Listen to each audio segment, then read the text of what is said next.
Good morning, everyone. I'm Vince Lancy. It's 8:01 on Tuesday. Put my eyes on. And this is the Gold Fix Market Rundown. Trying to get organized here a little bit. There's the home page. What will we be discussing today? Two things. Gold's pricing implies treasuries are junk. There is an analysis out by a Northern European bank, a Scandinavian bank, that makes comment pointedly that treasuries are trading like junk implicitly because of what gold is doing.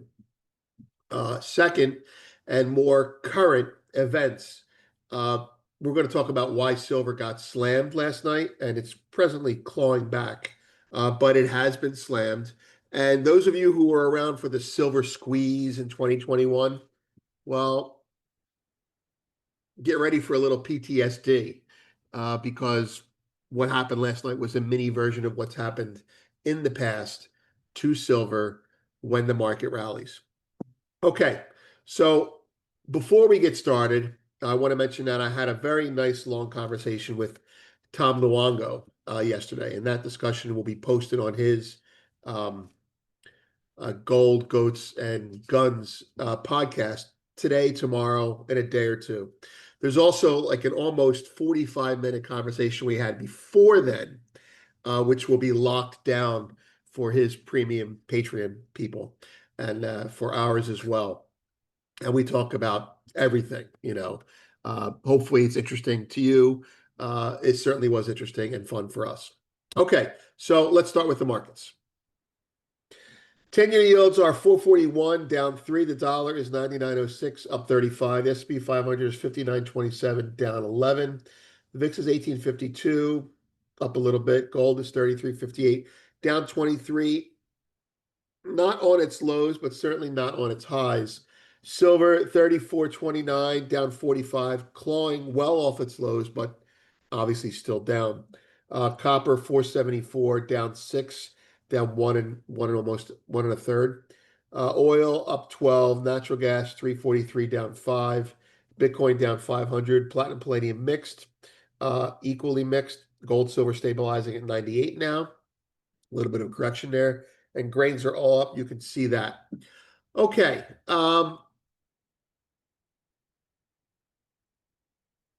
Here we go.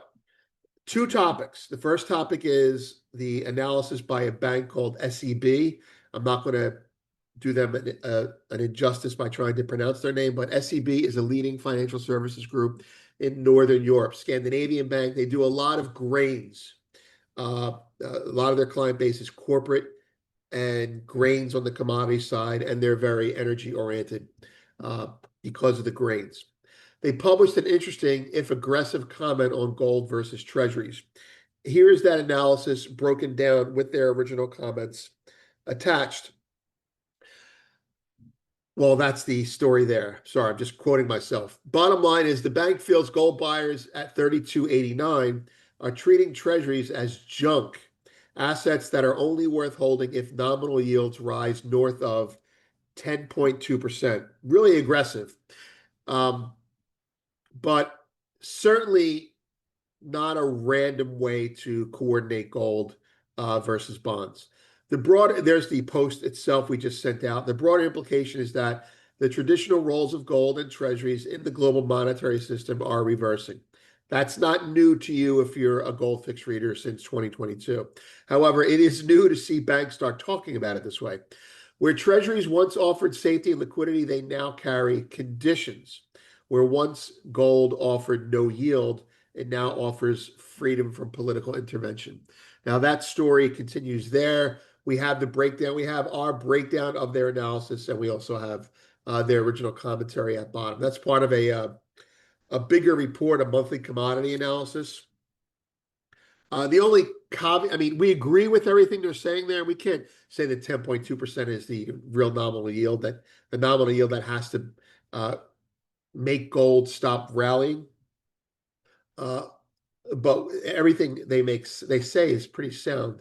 The other comment is, again, for the Tom Luongo people, we're looking at another European bank telling you treasuries suck.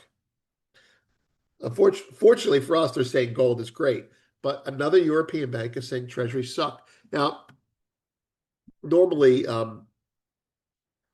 recently, I would say this is, hype and propaganda going all the way back to the worst case scenario stuff for bonds. But there's a lot of indication that the world may not be selling as much treasuries as they would have you believe, but they're hedging dollar risk significantly. And so the dollar will be the sacrificial lamb to save treasuries going forward. That's been our opinion for a while, and it's starting to come to fruition now. Before we get into the silver thing this week, the end of the COMEX era, post-COVID world and how everything changed, and Bank of America says silver will go to $40 before gold to 4,000. All right, related posts, Goldman buy gold, not bonds, war escalation, Royals markets, and well, you can see the other things there, but the thing we didn't really post much yesterday, as you can see. I mean, it's 4 posts, but we didn't post too much. We've been spending a lot of time not in Twitter and on Substack's chat function. And you can see that right there, Goldfix Daily Chat. That one is unlocked. And in this chat, I would encourage you to click on it. It's unlocked. They're not always unlocked, but it's unlocked. And we had 118 replies yesterday. And while I didn't put as much continuous effort into it as I normally do, I threw a lot of insight into my position, why I'm doing what I'm doing. And the focus was heavily on silver, and there's some insights in there. So I think if you're at all interested in precious metals and you want more information, if you see that pop up on your feed, take a look at it. And frankly, that's why I'm not in Twitter as much as I used to be, because, well, it's a community piece and I want to focus on that. Okay, data on deck, Tuesday, June 3rd. You can see it, a lot of Fed speakers. Why did silver get slammed? This is, the last night. Okay, just as a background, this is a chart, a weekly chart of silver going back forever. And in 2021, when the silver squeeze was aborted, it happened during European hours when JP Morgan downgraded the silver mining sector, and that caused silver prices, along with European miners, to slide from an 8-year high. Okay, so just put that in your copy paste mindset for a second. And now let's take a look at what happened last night. Okay. Last night, China's PMIs came out and they were very weak. That's recessionary, deflationary, and calls for more, let's call it, calls for more stimulus on their part. So you would think that if silver sold off, their stock market would sell off as well because economic stuff, silver demand, but that didn't happen. Here's what did happen. During European hours, I'm going to put this chart up to give you some perspective. During European hours, silver it started during Asia, but during European hours, European mining stocks got destroyed. And those European mining stocks got destroyed ostensibly because China's PMI was weaker. What I'm saying here is, on weakness in Chinese economic data, the world mysteriously decided to sell European mining stocks and Shanghai futures, painting the tape in a very bad light. Now, the chart you're looking at there is an hourly chart for PIC. That's the Global Select Metals and Mining Producers Fund. Remember what happened in 2021. Silver has a 4% rally during US hours, and PMI comes in a little weak in China, and European miners get destroyed. And silver comes in 2% lower at one point. So let's go through the markets that were affected by this PMI.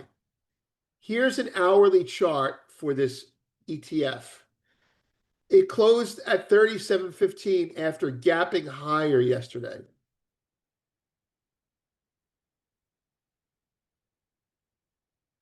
And now it's going to gap in down here.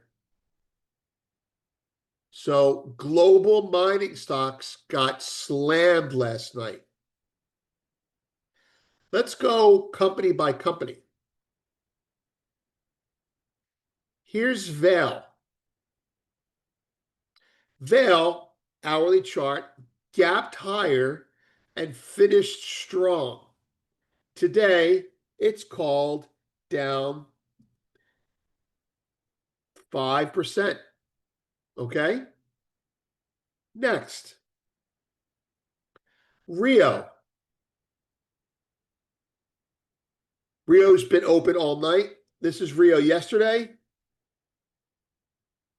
Friday, Monday, gaps higher, and then works its way lower. It's hard to see on that chart, but you're going to have to trust me on this. BHP is a little bit easier to see. BHP, hourly chart, Monday, gaps higher, and then the data comes out, and miners take it on the chin. How does that happen? How is it that a soft PMI number decimates European miners while Shanghai is getting sold hard? Well, the answer is, I think, this is completely speculative. I think somebody got nervous again. And I think if you're looking to keep a lid on an exciting market or a market that's potentially about to get exciting, you would pull the European miner card out. A little bit of weak data comes out on China, and you hit those miners simultaneously. In Shanghai, if they don't buy it, you sell silver. Anyway, admittedly, this is aggressive on my part, but I have seen so many of these things before. If it works, they do it again and again and again. So the buying in silver was US hours yesterday, mostly. Okay. And that was because American CTAs are weak and covered their shorts. A little bit of China weakness and opportunists sit on silver and gold as well, but silver. There's really there's no reason for silver to be this low given the data and the events that came out, especially in light of China stocks not being lower. That's the Hang Seng, but you get my point. Anyway, a little bit convoluted. What I'm saying is silver is a market that broke out significantly and could run now.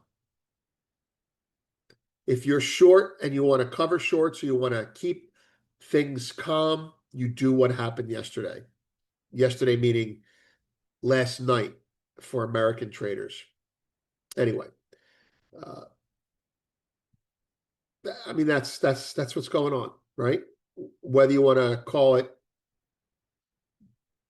uh, manipulation or just a market that's susceptible to influence, that's what's going on.